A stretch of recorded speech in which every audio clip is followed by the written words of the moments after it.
Well, hello, and welcome to the MilVet Podcast. Your podcast hosts are Brendan Aronson, Tim Shaw, and Beau Higgins. We are military veterans, entrepreneurs, and investors. But most importantly, we strive to empower military service members, veterans, and their families. We believe that all veterans deserve a career that fires them up, a career in which you can learn, you can earn, and you can build a world-class network. On this podcast, we interview civilian and military veteran leaders who are incredible founders, writers, thinkers, and investors. My primary goal is to inspire you to achieve great things. Let's dive into today's episode.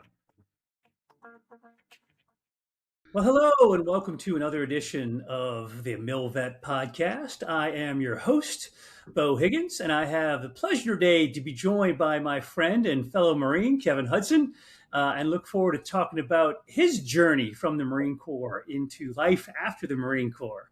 For those who may not be familiar with the MilVet is an executive platform that provides an opportunity for veterans interested in getting into the private equity, venture capital, founder space to find executive roles. So if you're interested in those types of roles, please check us out at TheMilVet.org. We have a whole new website. You can sign up for our newsletter. You can check out all our podcasts. You can check out upcoming events, and you can see jobs that are open that we are hiring for today. So check out TheMilVet.org, and thanks for being here with us today. And with that, I will turn it over to my friend Kevin for a quick intro. Kevin, how's it going, man? What's going on these days? Good, Beau. It's good to see you. I appreciate you having me on, and more importantly, doing what you do for our vets that are transitioning. No, thanks, man. It is great to have you and great to have a friend on the show. Well, let the audience know what you are doing these days before we get back into your kind of how it all started. What are you up to these days, man? So I am an executive with Parsons Xtreme Golf, which is a golf equipment company.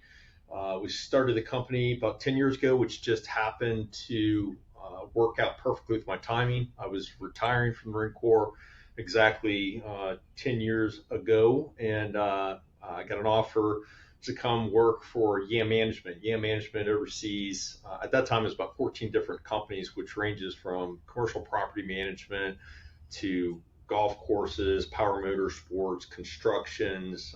There's was a hedge fund arm, and I came out to be an executive. So I came out, and shortly after that, our CEO and owner decided he wanted to start a golf equipment company, and I quickly came down to get it started, running operations and the production side of the house. And 10 years later, we're still going strong. We continue to grow, and it's been a lot of fun. Obviously, you can imagine with the startup company, all the trials and tribulations that goes along with that, we've endured, and it's been a fun ride. I mean, we've grown from starting out with less than 20 employees to over 900 employees worldwide. So it's been a fun ride, and most Marines Beau, what do we know about running a golf manufacturing equipment company? Right? Yeah. But shockingly, as Marine leaders, as a retired colonel, you figure it out, right? That's what we do. We do a mission analysis. We set a plan, and we go forth and we carry out the mission. So that's what I've been doing for the last 10 years. It is. It's been fun, but it's been keeping me busy for sure. And I've learned a ton, things that we just never did in the Marine Corps that I've been exposed to in this position. That's awesome. No, I can't wait to dig into it some more about how that's gone to grow the business as you have over the last 10 years. But first, I want to kind of back it up to the beginning, man. What was the obviously some of the Marine Corps skills you had obviously translated over into what you're doing now. But what was your impetus to even join the Marine Corps? What was go back in the Wayback Machine? How did it all start for you, man? So it's kind of a funny story. What I found with Marines, especially, we're all competitive, right? I was a competitive athlete in college. I wanted to compete at the highest level. Ironically, I was applying, getting ready to go to medical school, and I decided I want to break from school, right? I figured I'd go into the Marine Corps and see the world and kind of follow my father's footsteps. My father was a retired Marine, and he did 30 years. He was a frozen chosen veteran, Mustang enlisted to officer. So I'd been around the Corps, and I just liked what it stood for. I figured I'd take a little bit of a sabbatical from the education of pursuing a medical degree. I'd go, kick in some doors, learn how to close with and destroy with the enemy, and off I went. I started out as an infantry officer, and I was proud to serve. I really wanted to lead Marines and lead and fight. And then after a couple of years in the infantry, I decided that I would reapply to flight school, and I got accepted to flight school after a couple of years as a grunt. And then off I went to be an aviator. And then I really wanted to be in a platform where I could directly support our infantry Marines. And Beau, as you know, infantry officer, it's hard down there on the ground, and I wanted to make sure that I could be an asset, that I could take care of our Marines on the ground, our Marine ground brothers. So I chose to be a Cobra pilot, and did that for 26 years, and no regrets. And I will tell you, having the background coming from the ground as an infantry guy, it really did make me a much better close air support pilot once the wars kicked off. And that's what I did. I figured I was only going to do it for a couple of years and then go back to med school, but I was having so much fun leading Marines and working with our guys that I just continued to stay in. Next thing I know, I look back and I'm working in the Pentagon wearing Chucks every day as a full bird, going, what happened? So I decided to retire, but I figured I was a little too old to start my medical career, so I did not do that. That's hilarious. Your story it strikes a chord with me personally, just because I had a very similar plan or lack of plan to be in the Marine Corps that long. I thought I was gonna do my 4 years, get out, get my MBA, and go off in the business world. And 25 years later, I was having a good time. And then I'm like, all right, I think then you also realize it's time to go too. So and certainly no regrets at all. But was not what I had planned by any means when I started college, and kind of I don't know, fell into it, but. Sometimes it happens, man. You get sucked along for the ride. It's a great ride, no doubt about it. But there is a chapter 2. There is a second verse, for all of us out there too. And I think that's what's important to share with our audience in particular. I mean, when you made the decision to get out, what was your transition like? Is it something? Obviously, the company you joined didn't really exist in the way it does now. So did you know what you wanted to do, or kind of how did you approach the transition process? So, Beau, I think all of us, you don't know what you're getting into. It's the unknown. And I had an interesting insight, if you will. I was the aviations monitor as a lieutenant colonel. So I got to see all these men and women that were transitioning, right? I'm the Grim Reaper calling, cutting orders, telling you where you're going to go, or, hey, you didn't get promoted, what's next? So I saw so many officers and enlisted, across the hall there, how they were transitioning and going through that process. And, what nobody ever tells you is when you join the Marine Corps, it's not a matter of if, it's a matter of when. The Marine Corps says, we're done, right? And the big green machine continues on. Hopefully you're in a position where I think like you and I, we chose to take a knee. The Marine Corps didn't basically say, hey, you're not going to get promoted, you're out. I chose that. And for me, it was, I was very fortunate because I was operational almost my entire career. Obviously much like you, Beau, they pulled me out to go get a master's, as a captain. And then again, post command as lieutenant colonel. But I was flying and fighting and leading pretty much all of my career, and I really enjoyed it. That's where I thought I was at my best. And then all of a sudden you start running the company, right? And you have to deal with the everything that goes into running the incredible company called the United States Marine Corps, right? Dealing with money, manpower, the HR aspect, which talent management, all that stuff that goes into it. And it's so important, and that's why we have such great leaders that do it. But I wanted to try something else and kind of cast my net in another direction. Also, family comes into that factor, right? As we start doing 20, 22, 25, 26 years, I was deployed a lot, much like you, much like all of our Marines during the OIF, OEF period. And I really wanted to be around my kids for their last years in school, in high school, because I'd missed so much. So at that point, the family had supported me. I mean, we moved multiple times throughout our careers. That now I wanted to be in a position that I could support them, let them finish their high school careers and their sport. They're both athletes, so I wanted to make sure that they could be in the right districts to play the sports they enjoyed. So I chose to get out, right, and let other phenomenal leaders continue to run the green machine.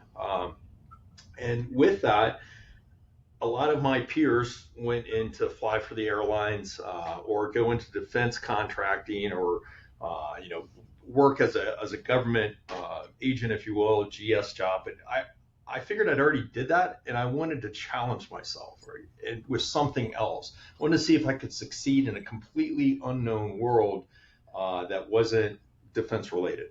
And the defense sector, it's amazing. We need great people to do it, but I wanted to try my hand in a different game, if you will. So I kind of went off the beaten path, and I started looking at other aspects. So I started to apply to jobs with civilian companies. Had a couple of job offers out there, and frankly, this job found me. And my CEO, he was an amazing man, Bob Parsons. He's a Marine, former Marine, and he attributes all of his successes to everything he learned in the Marine Corps. And he took a chance on me, frankly, and was looking for an executive. I got the call to come out. I came out, really didn't know what I was getting myself into, but I liked him. I liked what he stood for, what the company stands for. And I figured, let's take a risk. Fortune favors the bold, right? And I was like, okay, hey, this is either going to work out really well or I'm going to be smoking hole in the ground. But at least I want to look at myself in the mirror and know, what, I challenged myself, and let's see if I can stand on my own and survive. There were really no other military people around out here in the companies.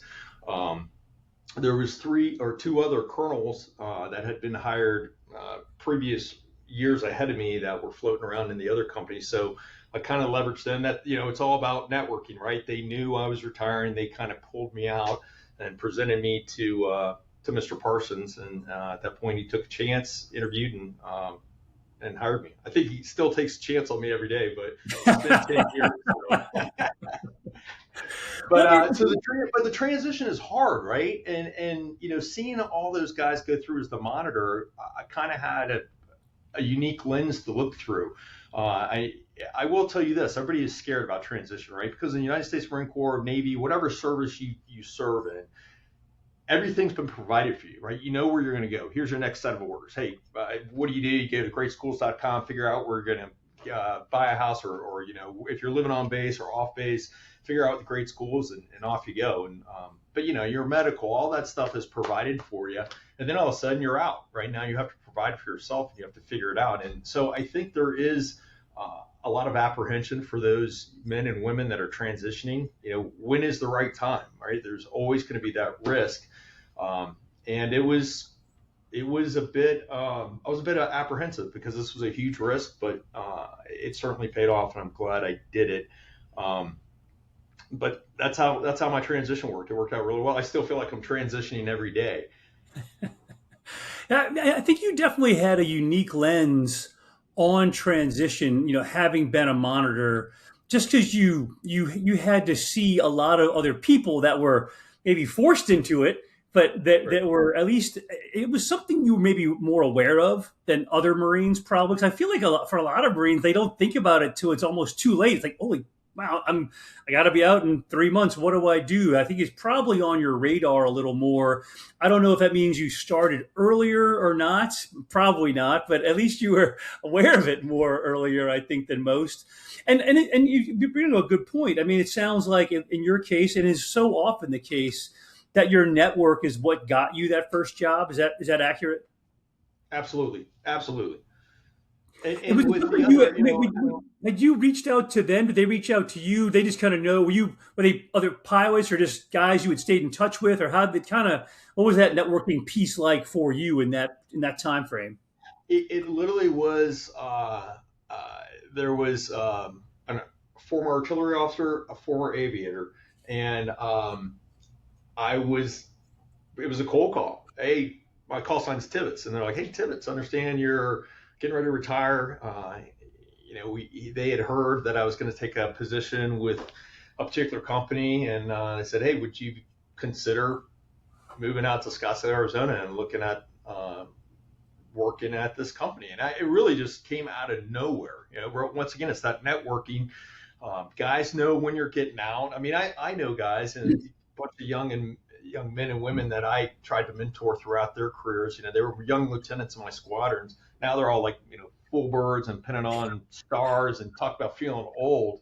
But, I'm watching these guys because I know as they're coming out, they're assets, right? And you want to surround. The one thing I always try to do when I'm building teams and building a culture, I always try to surround myself with people that are smarter than me and people that have the fortitude to tell you if you're getting it wrong, right? I mean, be respectful, take me out. Obviously you don't want to be counseled in front of your Marines, but I need those men that work for me that were direct and could tell me. I really appreciated and respected that. That's what I always try to do, surround myself with people that are like-minded, very smart, and will tell me if I'm wrong, if I'm making a mistake.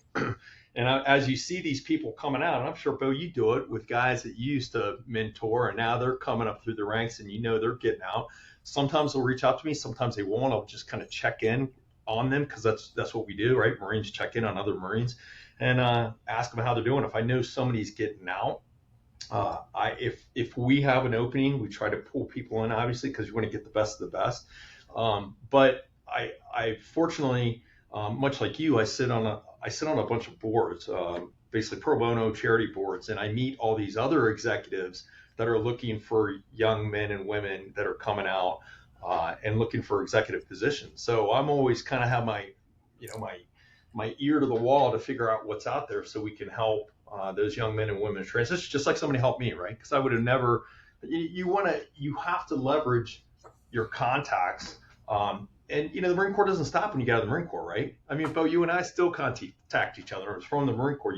Marines take care of Marines, sailors, Army. It doesn't matter what service. We all take care of our brothers and sisters that are transitioning out. No, that's some great feedback on how your process worked. And obviously, again, it was something that, and I tell people this all the time, the importance of getting out there, being on LinkedIn, engaging with people you're transitioning is not necessarily about the job you're focused on. It's getting your name in play, right? It's getting yourself out there because someone else may, a friend of a friend is who reached out to you, right? So, oh, he's in play now. Let's reach out to him. You didn't even apply for that job necessarily. It found you, which is, again, that's what networking is all about. Is getting your name out there so people can find you and reach out to you and give you the opportunity, which you obviously were able to do and take and jump on. And did you know up front it was going to be, just make sure I'm tracking, was the golf club piece what you signed up for, or that a new addition after you got there? That was a whole new, you got there and it said, oh, by the way, we're doing this whole new thing. Was that kind of what happened? Yeah. So explain, talk about that. That's the whole, I think it's like another transition, but yeah.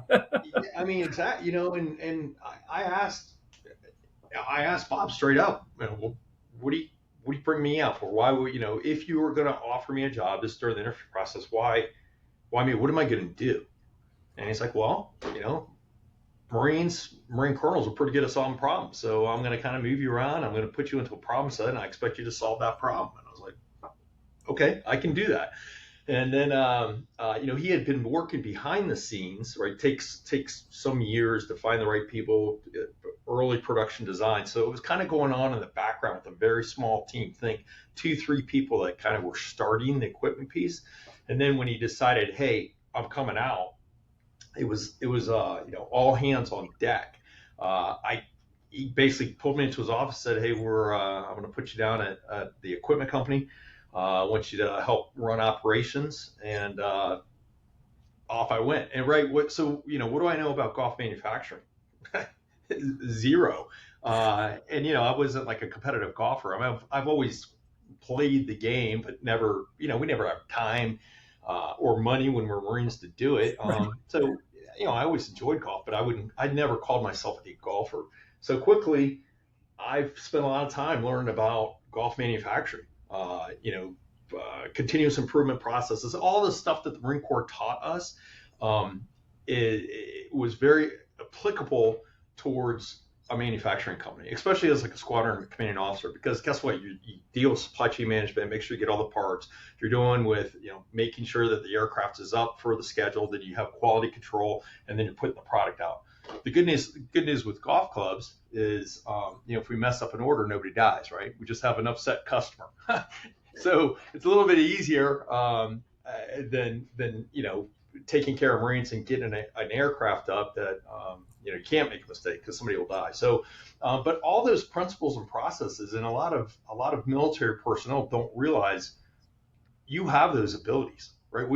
Those abilities have been instilled in us from early on. Whether you're a young enlisted Marine or a young officer, you are being trained throughout, and all those tools that are necessary to solve complex problems, whether it's a golf manufacturing company, whether it's a private equity firm, any of those problem sets, we're really good. Military leaders are really good at doing a quick analysis, looking at it, and then coming up with a plan and then executing that plan, all the while using incredible leadership to build the team, right? Nothing gets accomplished without a team. Establishing a culture and establishing a team to accomplish the mission.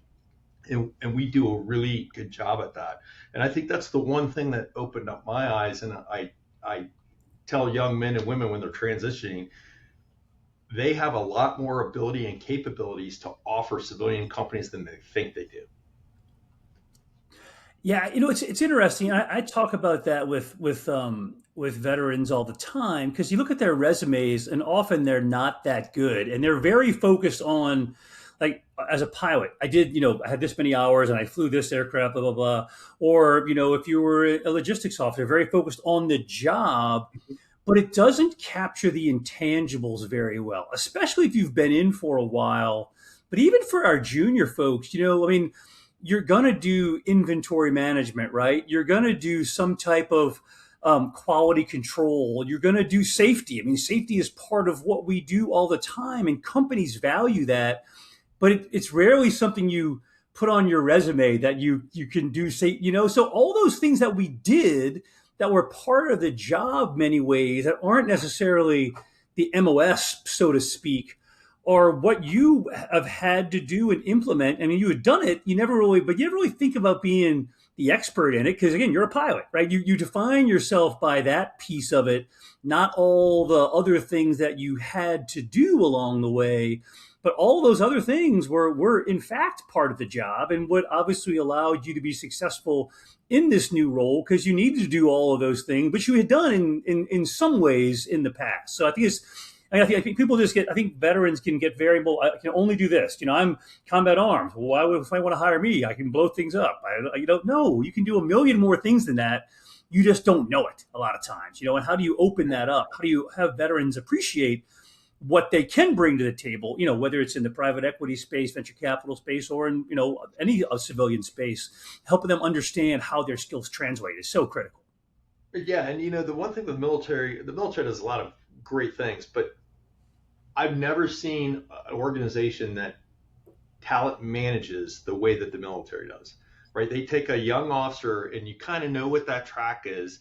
And, when you're going through it, you never ask, hey, can you pull me out of the cockpit and go get a master's degree, or hey, they're going to pull me out of the cockpit again. I'm going to go up to APW 72 and run a program that runs all aviation weapons. Nobody wants to do that. You're like, oh man, I got to go to the hallway. They pull you out, and then you go back. Hey, we're going to make you the monitor. Yeah, that's not one you volunteer for either, right? But think about that. All of those little vignettes, right? Learning about, when you're running a program, and not everybody gets to go run a program, whether it's a PP&O or the aviation hallway, but there you're learning P&Ls, right? You're learning budgets, right? When you're running around, whether it's the monitor or just in a battalion or a squadron, you're managing people, right? You have to manage that people, and whether you realize it or not, you do have a budget, right? So whether you're an operations officer, aviation maintenance officer, whatever you're doing, logistics officer, you are managing a budget, right? You don't have an unlimited amount of beans, bullets, and band-aids. You have to manage that. So you really are looking at the Marine Corps may not call it a P&L unless you're at, P&R, those poor guys. But, we understand P&Ls. We understand how to manage it. And it's so imperative. Obviously, companies are in business to make money, right? To be successful, pay the employees, provide a product, and then hopefully be profitable. That's what it's all about. It's and what a military transitionee brings to that table is we're uber competitive, right? We do not like to lose. Now, the hardest thing for me leaving the Marine Corps is there is not a more competitive environment in the world, right? You got a bunch of eye forward meat eating carnivores that all we want to do is win, right? Because if you lose, people die, right? And I remember my retirement speech, I said, I will miss the everyday competition. Whether you're a grunt or walking into, the battalion HQ, right? You want to be better than that next platoon, right? Your platoon is going to be the best platoon. In the ready room, you walk in there, you want to get the best score on the Hellfire test or the Sidewinder test so you can shoot the live Sidewinder. It's a constant competitive environment. Hey, am I going to get promoted? Am I going to become a commanding officer? I mean, it's just, it is the most incredible competition where, lives matter. I mean, that's what the scoreboard is. So because of that competitive nature, when we come into this environment, we're going to compete. We want to make sure that our P&L is clean. It looks good. It's the most profitable. You want to have a better quarter, better month over month. That's what I'm always trying to push our teams is to be competitive, make sure that we have, very limited any kind of discrepancies, right? We want to make sure our defect rate is 0. You're always driving to that solid quality control and make sure your defect rate is 0.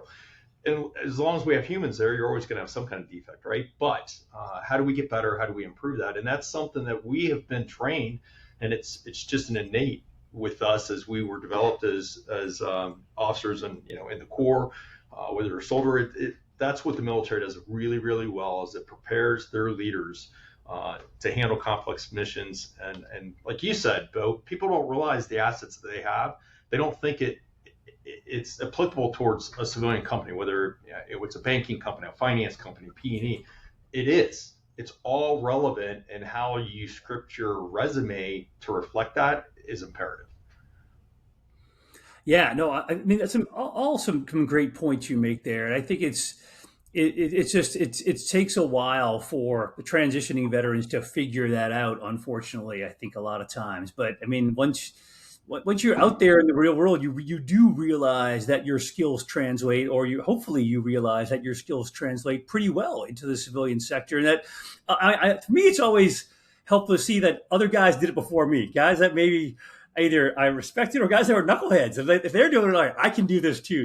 So you got to look out there and think, okay, it's scary, but there's help for one thing. There are people that are willing to help me. And I mean, we do that. I know you do that as well all the time, trying to help people get over that stigma or that of the scary of transition and be successful, because it's a leap of faith, right? It's the unknown. You're jumping into the unknown. Although you're prepared for it, you don't necessarily know you're prepared for it. So it just takes a little bit of there's no safety net. I'm going to go and see what happens, man, and then make it happen. And I think our competitive natures help us be successful in the long run, but you do have to jump at some point in time. Yeah. How many people, Beau, have you had? And being the monitor, I got to see this. I never had one of those young men, young, they're all like lieutenant colonels or colonels retired, but I never had one of them call me back and say, "Hey, Tibbetts, I fell on my face." They all succeeded. Now, you might have to kiss a lot of frogs, right, until you meet your friends. and a lot of veterans, what you'll find is they go through jobs very often, right? It's interesting in the civilian world.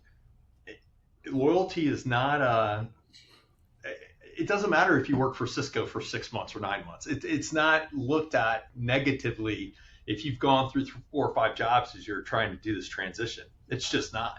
Like, hey, we noticed that you were at Cisco only for 6 months. Why is that? Yeah, I didn't like the environment. Oh, okay. It's not like where sometimes it's like, oh, hey, why did you leave only after a year? In the civilian world, it's just kind of accepted. people change jobs for for different challenges, for family requirements. It's not frowned upon if you've got multiple jobs as you're going through your transitioning process. And like I was fortunate. I've been out 10 years working with the same company, same great team. I mean, obviously I've got a great leader I work for, and I'm challenged every day. I mean, every day there's a new challenge. It's like, oh, I didn't see that coming. You got to figure it out. So that for me gets me excited about going into work. It's like, okay, what are we going to do today? And because this company is so constantly, we're cutting edge technology, we're always doing something innovative. It's always something new and different. And for me, I enjoy that. I like new problem sets. And I learn something new literally every day, every week. It's a new problem. Hey, how am I going to solve this thing? You get a steaming turd handed on your desk and you're like, how am I going to fix this thing? And then you look at it, at the end of the year and you're like, wow, we actually pulled that off and it's successful. So that's good. I mean, a piece of advice I would give, Beau, is the biggest thing transitioning individuals need to figure out is, where do you want to live, right? What's important to you and your family? Your family's been supporting you your whole life. Now it's time to kind of hook them up, right? What's good for your family? Where do they want to live? Do you want to travel? I did not want to travel. Like commercial airlines I didn't want to live. I didn't want to be away from my family. That's a great job. It just wasn't for me. I wanted to be homestead. I didn't want to have to sleep in the middle of nowhere. I wanted to choose where I was going to sleep. I want to sleep in my bed, every night. And for me, I didn't want to travel. So that's kind of how I vetted. I knew where I wanted to live. And I also knew that no matter what, I didn't want to have to drive in traffic, right? I'm retired out of the Pentagon. No way. But I mean, I think once people figure out, hey, where do I want to live? And then you kind of figure out, okay, what jobs are in that geographic area that will support me? I think that's half the battle, is figuring out, where do you want to live? And if you don't care, hey, I just want to make a ton of money and I really want this job and I'll travel as much as possible, that's a win, right? But I think within your transition, you need to be honest with yourself, look yourself in the mirror and go, okay, what's important to me? Is it geographical location? Is it traveling, not traveling? Those things have to be defined. And then I think it gives the transitionee, if that's even a term, a little bit more focus and direction for the job search. Yeah, I mean, I totally can relate to that. Because for me, it was I wanted to be in Tampa, right? I had done a tour at SOCOM, did my last tour in Lejeune, but after that, I felt like I owed it to my family to let them kind of pick. We had been here, we loved it, came back here, and then it's all about targeting. I call it's a targeting process to help you find that job, and you have to just kind of, the more you can focus on where you want to be, what you want to do, what you don't want to do, which is part of that networking piece, right? I mean, again, you're very similar to me. I didn't want to go into defense contracting. It was fine. I didn't want to go be a GS. I knew what I didn't want to do. So all those things help you kind of, okay, I'm bringing down the target tighter and tighter, the shot group of where I do want to focus. Okay, what I do want to do. Well, I want to be in Tampa. I want to be in operations. What does that mean? That really allows you to then focus on companies that are going to allow you to do that, right? And I think that's great advice, as far as, because it can be overwhelming. It's like, I'll do anything anywhere. It's almost too much, because then it's like, where do you start if I'll do anything anywhere, right? I mean, it's great, till monitor that, as directed, right? But in reality, it's almost better if you can, the more you can focus, the more productive you can be in your search to get where you want to get. I would certainly say. So yeah, it's interesting. Well, and you know what? It's for the men and women that are transitioning now. Right? I used to always use this term as a monitor. When I'm calling you up, oh, hey, guess what? I got a set of orders coming to you, and you may not like them, and I don't want to go there. Well, guess what? They're not invitations; they're orders. You're gonna go. Well, guess what? You're not gonna get an order anymore, right? They are invitations now. So and that's kind of interesting. Oh, I don't have to go there. I don't have to go in the middle of some hole in the desert. No, I'm going to go to the sunny. This is great. Yeah, right. I don't have to shovel snow. Now you make those decisions. I mean, all of us that have been so proud and honored to wear the cloth of our nation, we all pulled the sled for a long time. And now you get to make your choices, right? Yeah. And you don't have to go on deployment for 6 months. That might get extended to 9 or 12 months. You can, if you go on deployment now, hopefully it's on vacation for a week to 10 days where you want to go. Exactly.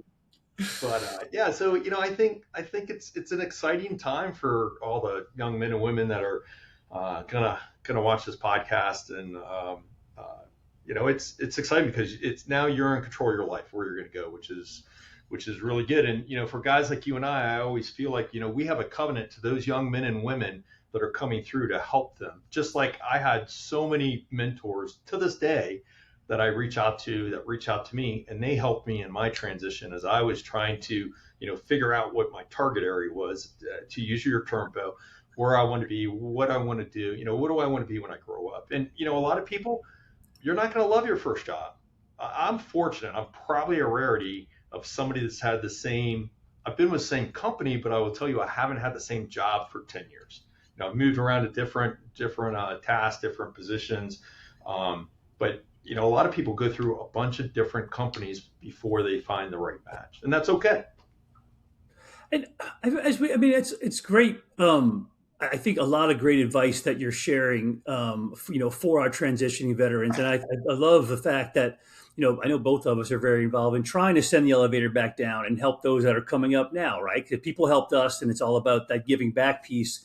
How have you, what are you doing in addition to, your job? I think a lot of people, the challenge a lot of times with a job is that you lose that sense of connection to giving back, right? You're in the military, you have a job where you don't even think about it, but you're always giving back every day, right? That sense of service. And when that's gone, how have you found what have you done to stay connected to the military community? And what are you doing, in addition to like the 9 to 5 piece of it, what has been your way to kind of fill the hole that I think we all have some kind of a hole when we leave the military? How have you been able to kind of fill that?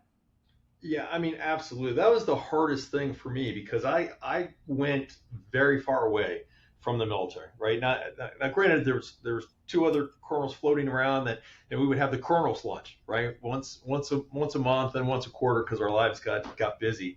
But that was kind of to bring us back together. Hey, what's going on in your world? Kind of talk Marine stuff. Feel like you're still connected. I was so busy because the company was it was just busy. We were just busy that I missed a ton of change commands, ton of promotions. And you know what? I regret that. And it was about finally after about 4 or 5 years, I was fortunate because one of the programs that we started was our Veterans and First Responders program. It's called PhD for Heroes. When Mr. Parsons decided that he wanted to give back, we started the PhD for Heroes program, and I was fortunate that he so honored me to be the director of that program that I got to oversee it, stand it up, get it going. And that for me was a direct link back to what I was missing, right? Because I was so busy working with civilians all the time that I kind of had missed that connection. So now I'm directly connected through that program where I'm always talking to military folks, military golf courses, getting them through the program, shamelessly promoting the PhD for Heroes program where all current, past vets, first responders, teachers, and nurses now get a 20% discount on all of our stuff, which is awesome. No other OEM really does that, which we're super proud of. But that's one of the divisions that I get to oversee. So it's nice because we support, if there's a charity event, we try to support that event. And then personally, what I did to fill the void is, I've always been big in my faith, got connected and more involved in the church that I just never had time to do. And then I started searching out charities that I believed in, and I sit on boards to try to get back to the community. Some of them deal with veterans. Some of them have nothing to deal with veterans. But I think, that sense of giving back and kind of finally having some time that we can do it and, volunteer, that's what keeps me engaged and makes me happy that I can support and give back through some of the charities that I help direct. I love that. I think it's easy, I think, for folks once you do get out of the military to get out of whack a little bit as far as the the job, work life, faith balance, and you need all of that to be in check. And I think, again, when you get out into the civilian world, you just, everyone needs to find a way to fill that hole of service that I think we had in the military and don't necessarily have in the civilian world. At some point, I mean, it's not right away. All of us we want to leave it, and then we realize something's missing, and then we figure out what it kind of is, and then whether you go back in, for me, it's Travis Manion Foundation and Toys for Tots. But there's a million ways to give back in every local area, and whether it's church, faith based, whether it's veteran based, whatever it is, to find that. I said I think you need that to keep yourself in balance. If you're not, you can definitely get out of sync if you don't focus on all those things, right? So I think we see it happen in the military. People get out of sync too, right? By not focusing on the family and just focusing on the work piece of it. So that's super important for sure. Yeah, I mean, you said it perfectly, Beau. But it gives you balance. It really does. Work-life balance. It really does give you balance. And let's face it, a lot of men and women that are transitioning, guess what? They're also probably close to being, empty nesters, right? Their children are starting to kind of move on. So now it's just you and, in my case, the wife. Luckily, she likes me and I still like her, right? After all these years. not so much for the case for everybody, right? But, so now it's like you have more time and okay, so major life event, you just transition out of the military, right? You've always had that group of men and women that you hung out with. Gone, right? Moved to any new area, you got 20 friends that you knew from the previous base, right? You know what I'm saying? So you always had a network. You go into this new world, that's gone, right? So you're transitioning, major career change. Oh, by the way, maybe you're an empty nesters. The kids are going off to school or getting married. They're adulting, and now you're kind of alone. So there's a lot of life stressors there that I think you do have to fill that void with, service, right? That's what we do. We've been in a life of service, and I think we are naturally drawn to sitting on boards. Like Beau, I know you sit on a board. I've obviously sat on a couple of charity boards, and it's pro bono, right? It's just stuff that you do, a way to give back. But I think it's really important for people to fill those voids, and reach out. You got to continue to mentor and check on our brothers and sisters. And as you know, we've all lost friends, right, with PTSD. Guys and gals are struggling. And we need to make sure that we're there for each other so we can take care of one another and just providing balance.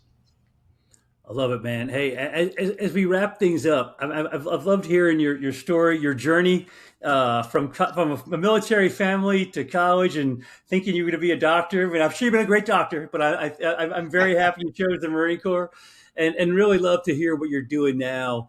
And that how successful your transition was, and what you're doing to help those veterans out that are out there looking and transitioning right now as well. Any last words of wisdom as we get ready to wrap this thing up? Now, what you're providing here, we didn't have this, right? There's so many great organizations out there that obviously. Your organization, there's a bunch of others that are out there really helping veterans transition. So I think it is a little bit easier. There's certainly more tools for everybody that's transitioning. Obviously, the military has, the separation, I think it was called the separation workforce or workshop that, some guys go through for a day or 3 days or a week. So there's assets out there. I would just tell everybody, make sure that you're using that, lean on your network, because guess what? When you get out, now you're going to be part of that network. That's your covenant to give back. But there's help for everybody. Everybody's going to land on their feet. I've never seen somebody not succeed. It is, you're going into a different world, but the next chapter doesn't suck, right? You're never going to have what you had in the military. You're going to miss it. It's something you did, right? It doesn't define you though. The next chapter after, it doesn't suck, and now it's your time to enjoy life. So yeah, it's fun. Transitioning it's a work, it's a process, but everybody's going to be successful. Everybody's going to end up just fine. And guess what? You don't have to get deployed to some hole. On that note, we'll close it out. Hey, thanks, Karen. Appreciate your time today, man, and I look forward to our paths crossing again soon. Out here.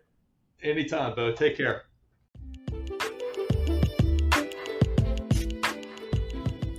Thank you so much for taking the time to listen to this episode. For more content, follow us on Instagram @TheMilitaryVet or on LinkedIn. Join us at an upcoming event or learn more on our website, TheMilVet.org. Feel free to email us directly at leadership@TheMilVet.org. Thank you so much and take care.